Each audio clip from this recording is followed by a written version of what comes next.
பேச்சுலர்ஸ்க்கு ஈஸியாக இருக்கிற உப்புமா எப்படி செய்கிறதுன்னு இன்றைக்கி பார்க்கலாம். வெங்காயம், பச்சை மிளகா, இஞ்சி பூண்டு, அதுக்கு அடுத்தது இஞ்சி பூண்டு பேஸ்ட் பண்ணி கூட வச்சுக்கலாம், அல்லது இடித்து வச்சுக்கலாம். புதினா, கொத்தமல்லி, கருவேப்பிலை எல்லாம் போட்டுக்கணும். இது சமைச்சு முடிச்சுட்டு போட்டுக்கலாம். இப்போ அதுக்கு தேவையான உப்பு எடுத்துக்கலாம். உப்பு எடுத்துக்கிட்டு போட்டுக்கலாம். பேச்சுலர்ஸு, ஒர்க்கிங் உமன்ஸு யார் வேணால் இதை டக்குன்னு செய்கிறதுக்கு ஈஸியாக இருக்கும். கொஞ்சம் கடலப்பயிறு எடுத்துக்கிட்டோம்னா வாசனைக்கு நல்லாயிருக்கும். கடலப்பயிறு போட்டிங்கன்னா நல்ல வாசனையாக இருக்கும்.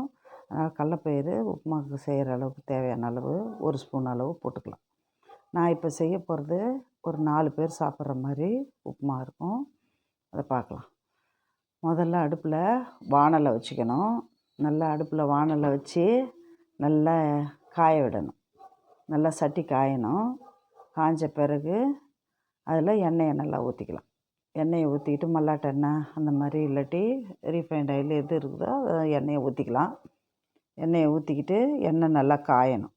எண்ணெய் காய்ஞ்ச பிறகு கடுகு போடணும். எண்ணெய் காய்ஞ்ச பிறகு கடுகு போடணும். இதுக்கு தேவையான அளவு ரவா இப்போ 1 கப்பு எடுத்துக்கிறேன். இது 4 பேர் சாப்பிட்லாம். இந்த ரவா உப்புமாவை 4 பேர் சாப்பிட்லாம். எடுத்துக்கிட்டு இந்த வெட்டி வச்ச காய்கறி எல்லாம் இருக்குது இல்லையா, அதெல்லாம் ரெடியாக வச்சுக்கணும். கடுகு நல்லா பொரியணும். பொரிஞ்ச பிறகு அதில் கொஞ்சம் பெருங்காயத்தூள் போடணும். பெருங்காயத்தூள் போட்டுட்டு கடலைப்பயிறு போடணும். அதுக்கு அடுத்தது வெங்காயத்தை போட்டு பச்சை மிளகா, இஞ்சி வதக்கி வச்சுருக்கோம் இல்லையா, அதையும் போட்டுக்கலாம். இல்லாட்டி கொஞ்சோண்டு எடுத்து வச்சுக்கலாம். கடைசியாக போடுறதுக்காக நம்ம எடுத்து வச்சுக்கலாம். வச்சுக்கிட்டு அதில் தேவையான அளவு தண்ணி, எந்த கப்பில் ரவை எடுத்தோமோ அதால் ஒரு 2.5 கப்பு அல்லது 3 கப்பு ஊற்றிக்கலாம். நான் கொஞ்சம் சதன்னு சாப்பிடுவேன்றதால ஒரு 3 கப்பு ஊற்றிக்கிறேன் தண்ணி. எந்த கப்பால் இருக்குதோ அது நல்லா தண்ணி கொதிக்கணும். நல்லா தண்ணி தளன்னு கொதிக்கும்போது கொஞ்சம் எனக்கு சுருன்னு வேணுன்றதால கொஞ்சம் பச்சை மிளகா இதெல்லாம் கொஞ்சம் இடித்து போட்டுக்கணும். அதுக்கடுத்து தேவையான உப்பை போட்டுக்கணும். உப்பு போட்டுக்கிட்டு நல்லா கொதிக்கணும்.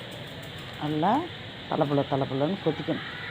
நல்லா கொதித்த பிறகு நம்ம ரவை எடுத்து வச்சுருக்கோம் இல்லையா, அந்த ரவையை எடுத்து நம்ம போடணும்.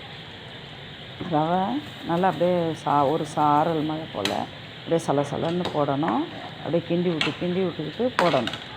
ஒரு பக்கம் கிண்டி விட்டுக்கிட்டு ஒரு பக்கம் ரவையை கொட்டணும். இல்லாட்டி கட்டி அடிச்சிடும். கட்டி அடிக்காத கிண்டுறதுக்கு கிண்டி விட்டுட்டு இந்த கட்டியெல்லாம் உடப்பட்ட பிறகு தான் மீதி ரவையை போடணும். அப்படியே தூவின மாதிரி போடணும். போட்டிங்கன்னா தான் உங்களுக்கு கட்டி தட்டாது. அப்படியே கிண்டிட்டா உங்களுக்கு தேவையான அளவு உப்புமா ரெடி ஆகிடும். அதனால் அப்படியே அழகாக என்ன செய்யணும், நல்லா சுருள சுண்டுற அளவுக்கு தண்ணி சுண்டுற அளவுக்கு நல்லா கிண்டி விடணும். அதை அப்படியே என்ன செய்யணும், மூடி வச்சிடணும். மூடி வச்ச பிறகு தண்ணியெல்லாம் இழுத்துக்கிட்டு நல்லா அப்படியே கெட்டியமாக ஆகிடும். உங்களுக்கு தேவையான அளவு ரவா வந்த பிறகு 1 ஸ்பூன் நெய் போட்டுக்கலாம். நெய் போட்டிங்கன்னா வாசனை நல்லாயிருக்கும். நம்மள சாப்பிட்றதுக்கு ஈஸியாக இருக்கும்.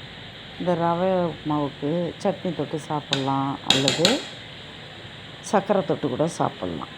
இப்போ மூடி வச்சிட்டிங்கன்னா ஒரு 2 நிமிஷம் 3 நிமிஷம் கழித்து பார்த்திங்கன்னா நம்மளுக்கு தேவையான அளவு உப்புமா ரெடி ஆகிடும்.